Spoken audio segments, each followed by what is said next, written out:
Okay, my friends, I hope you are in your cozy room and ready to find out what what's her name? Kreeblim, aka Miss Karpoo, is going to do with Duncan, making his brain into a radio so that she can connect with her planet. Yeah, I can't wait to find that out. So get coming. Crisscross applesauce. Let's go. Here we go. Chapter 17, Forced into the Field. Something started to beep upstairs. Kreeblim kept her right and left eyes fixed on me while she rolled the center one toward the sound. I need to go tend to something, she said with a slight sigh. I'll be back soon. We can talk some more then. You call this talking? I thought bitterly. Kreeblim made a clicking noise with her tongue. Come, Duncan. Whether or not you're actually opening your mouth, we are exchanging ideas, which is what talking is all about. I'm sorry, my language implant does not have a word adequate to describe the fact that your half of the conversation comes in thoughts rather than words. I rather suspect, however, that the problem is more to do with a lack in your language than in the device itself. The beeping upstairs continued. She turned and left the room. While she was gone, I tried to move. I strained as if I were trying to lift an elephant, and with about as much effect. I wasn't cold, but I was frozen stiff as a popsicle. As I stood there, paralyzed in the middle of the living room of an alien invader who happened to be masquerading as a slightly dippy home economics teacher, I decided that life is just so fascinating I can barely stand it. The poot came over and rolled around my feet for a while. Then it started to climb my leg. That's when I knew that whatever Kreeblim had done to paralyze me was foolproof. I couldn't even shudder. The poot kept climbing until it reached my shoulder, where it settled down like a small kitten. Even though I kind of liked the poot, I couldn't quite convince myself that it wasn't about to make itself real thin so it could ooze into my ear canal and suck out my fried brain. Suddenly, it reached up with a blob of itself. A pseudopod, my brain informed me, even though I hadn't asked, and patted my cheek. Then it sent me a message. Don't worry. If I could have blinked, shouted, jumped, anything to show my surprise, I would have. Poot had talked to me. Well, that's not quite the way to put it. It had sent a message into my head, but not in words. It was definitely a feeling. It patted my cheek again. Nice, Duncan. Poot, you get down from there. It was Kreeblim. She had come back into the room while I was concentrating on the slug. Poot, cried the slug in alarm as it slid down my arm. It made it to the floor faster than I could have thought possible. Bad Poot, said Kreeblim when the creature wrapped itself around her foot. Bad. The slug made several whimpering little poots. I couldn't say for certain, but I think they meant, please don't put me back in my Tupperware. Kreeblim ignored her pet. She looked troubled. What's wrong? I thought. She looked at me in surprise. Actually, I was a little surprised myself. Why should I care that something was bothering her? Well, I suppose the fact that if she was in a bad mood, I was in real trouble would be one reason to care. But this wasn't that kind of thought. It just came floating to the top of my mind as if I really did care. Kreeblim flapped her nose at me, which I had begun to recognize as something that she sometimes did in place of smiling. Thank you for asking, she said. Actually, it has to do with why you are here. That was an incoming message. Unfortunately, it is so old, it is of no value to me. I really must get you installed in the communication system. Curse Broxholm for leaving me in this situation anyway. That brought up something I had been wondering about. How come you don't look like Broxholm?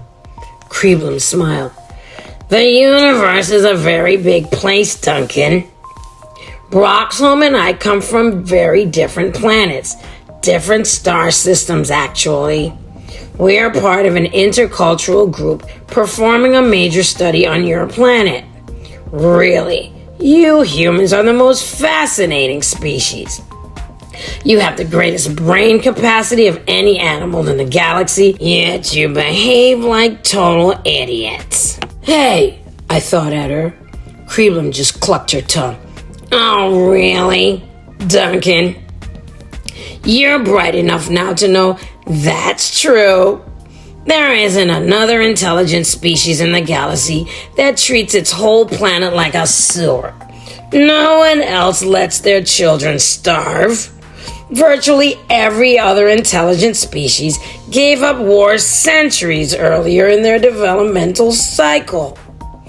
Her nose swatted at a fly that had landed on the side of her face, then tucked a flattened insect into her mouth. She chewed thoughtfully for a second, then said, I'm sure you can see what the problem is, Duncan. Now that you're on the verge of space travel, you're making every other intelligent species quite nervous. No one knows what you people might do once you get out there.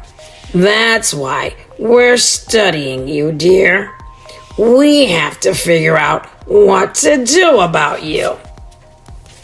I didn't like the sound of that, but Creblum wasn't willing to talk about it any longer. She tapped me on the forehead with her wooden spoon, then floated me up 2 flights of stairs to her attic. She parked me in the middle of the room, then went to a panel on the wall and fiddled with some dials. Suddenly, a blue beam stretched from the floor to the ceiling. I knew what that was. Susan had described it to me. It was the kind of force field Broxholm had used to hold Miss Schwartz as prisoner.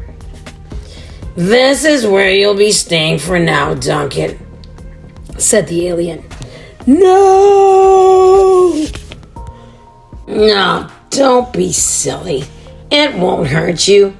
Of course, it will be a little dull, since nothing happens in there. All your bodily processes will be on hold. Eating, drinking, breathing, digesting. You won't have to worry about any of them. Your body will stop aging too, though getting older is hardly an issue for you right now. Of course, you can think all you want. It may give you a chance to put together some of the learning you've been doing. After all, facts don't do much good in isolation, do they? She pulled me over to the force field with her wooden spoon. My body was rigid, but my brain was fighting like crazy. Not that it did me any good. Suddenly, I felt a tingle in the top of my head. I was entering the force field. It pulled me in like a vacuum cleaner sucking up a speck of dust. As I felt myself whooshed into the shimmering shaft of blue light, tiny forces began to adjust my body, pushing here, pulling there, until I was perfectly centered. I couldn't move my head to look down, of course, but from looking straight ahead, I got the feeling I was floating about 1.5 feet in the air. I was tingling all over. Comfortable? Asked Creblum, putting her hand against the force field. Get me out of here! I thought desperately. She looked surprised at the intensity of my reaction. At least the eye in the middle of her forehead blinked. I'm sorry, Duncan, but I can't do that. The weird thing was, I really felt like she really meant it. She turned and went down the stairs, leaving me alone with my thoughts. That wasn't altogether bad. I had been so frightened for the past few hours that I hadn't been thinking clearly. Actually, with the radio and TV reception problems, it had been more like a couple of days since I had been able to think clearly. And what was the use of a magnificent brain like mine if I didn't use it to think?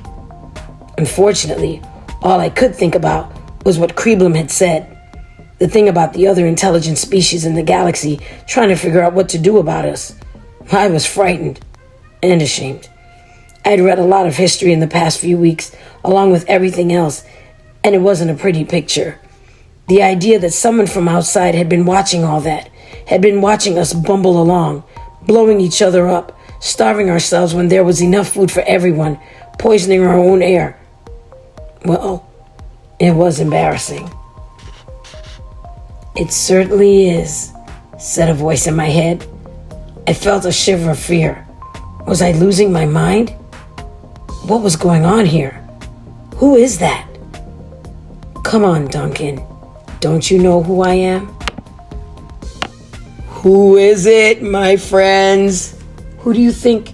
Is it just him imagining? Is he talking to himself? Is it Broxholm?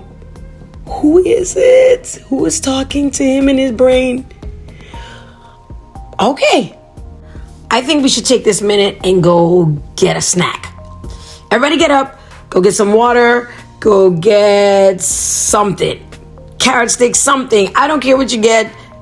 Make it healthy. Yeah, I do care what you get. Get something healthy. But we're going to come back later and we're going to find out who's talking to him in the next chapter. See you later.